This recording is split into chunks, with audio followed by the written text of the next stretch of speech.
for more than 2 months now, as the whole world has been watching and as international media has been watching, there have been Occupy Hong Kong. That is thousands, up to tens of thousands of Hong Kongers have been occupying several sites in Hong Kong. The government offices in Admiralty and on the other side of the island in Kowloon, the Mongkok site. And what they want is the SAR government and China to honor the promises that were made to the Hong Kong people when Hong Kong was returned to Chinese rule in 1997. The trigger point that triggered all of this was the National People's Congress decision end of August, which said Hong Kong could have universal suffrage, one person, one vote. However, it was one person, one vote for two or three candidates that would be selected by a nominating committee that was controlled by Beijing. So you can vote, but you can only vote for the candidates that we will select. This absolutely propelled the massive reaction that we are now seeing. Now, in response, several things have happened to the response to this Occupy movement, which is really not only a protest against the decision, but has been a very positive democracy building process where Hong Kong people are learning to build that kind of community and build a foundation for the future.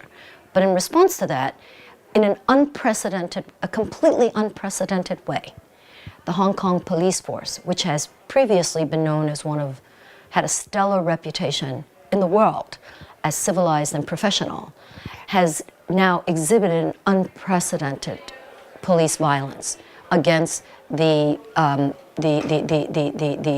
participants of the civil disobedience movement.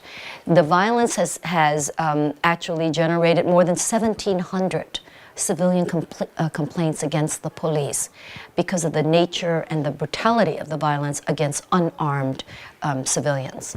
The central government in Beijing has made very angry allegations that the international community and foreign Western governments should not interfere in the domestic affairs of China. And they claim that Hong Kong is China's Hong Kong.